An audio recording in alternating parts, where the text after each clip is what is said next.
Actor Nani చాలా చెత్త title అన్నారు. నేను ఒక్కడినే నమ్మాను. కట్ చేస్తే cinema block buster hit. Hero Nani. Natural star Nani సినిమాలకు ఉండే క్రేజ్ గురించి చెప్పక్కర్లేదు. ఎలాంటి బ్యాక్గ్రౌండ్ లేకుండా సినీరంగంలోకి అడుగుపెట్టి తనకంటూ ప్రత్యేక ఇమేజ్ క్రియేట్ చేసుకున్నారు. అష్టాచెమ్మ, భలే భలే మగాడివోయ్, మిడిల్ క్లాస్ అబ్బాయి, శ్యామ్ సింగరాయ్ వంటి సూపర్ హిట్ చిత్రాలతో కోట్లాది మంది అభిమానుల హృదయాలు గెలుచుకున్నారు. న్యాచురల్ నాని క్రేజ్ గురించి ప్రత్యేకంగా చెప్పక్కర్లేదు. అసిస్టెంట్ డైరెక్టర్గా సినీ ప్రయాణం స్టార్ట్ చేసి ఆ తర్వాత అష్టాచెమ్మా సినిమాతో హీరోగా పరిచయం అయ్యాడు. మొదటి సినిమాతోనే హీరోగా ప్రశంసలు అందుకున్న నాని తర్వాత విభిన్న కంటెంట్ కథలను ఎంచుకుంటూ ప్రేక్షకులకు మరింత దగ్గరయ్యాడు. ఎటువంటి సినీ బ్యాక్గ్రౌండ్ లేకుండా ఇండస్ట్రీలోకి అడుగుపెట్టి తన సహజ సిద్ధమైన నటనతో లక్షలాది మంది అభిమానులను సంపాదించుకున్నారు.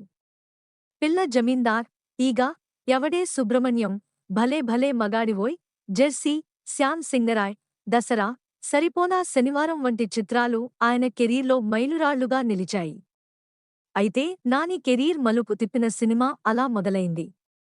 2011లో విడుదలైన ఈ మూవీ అనూహ్య విజయాన్నందుకుంది. ఈ సినిమాతోనే ఆయన తెలుగు ప్రేక్షకులకు మరింత చేరువయ్యారు. ఇందులో నాని, గౌతమ్ పాత్రలో నటించగా నిత్యా మీనన్ ఈ సినిమాతోనే టాలీవుడ్లోకి అడుగుపెట్టారు. వీరిద్దరి మధ్య కెమిస్ట్రీ సినిమాకు ప్రధాన ఆకర్షణగా నిలిచింది. కేవలం రూ. 4 కోట్లతో నిర్మించిన ఈ చిత్రం బాక్సాఫీస్ వద్ద రూ. 15 కోట్లకు పైగా వసూలు చేసి బ్లాక్బస్టర్గా నిలిచింది. ఈ చిత్రం నానికి స్టార్డమ్ను తెచ్చిపెట్టడమే కాకుండా నందిని రెడ్డికి ఉత్తమ తొలి చిత్ర దర్శకురాలిగా నంది అవార్డును కూడా తెచ్చిపెట్టింది. ఇటీవల ఓ ఇంటర్వ్యూలో నాని మాట్లాడుతూ అలా మొదలైంది టైటిల్ను ఖరారు చేసిన సమయంలో ఎదురైన విమర్శలను గుర్తు చేసుకున్నారు.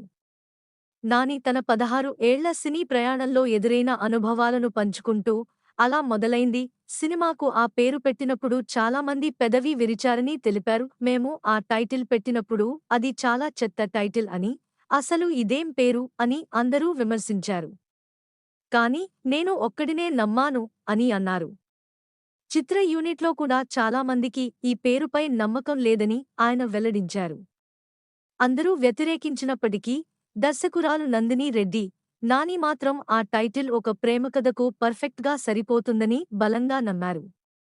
సినిమా విడుదలయ్యే వరకు ఒక్క పాజిటివ్ రిమార్క్ కూడా ఆ టైటిల్పై రాలేదని, కానీ సినిమా విడుదలై ఘన విజయం సాధించిన తర్వాత అందరి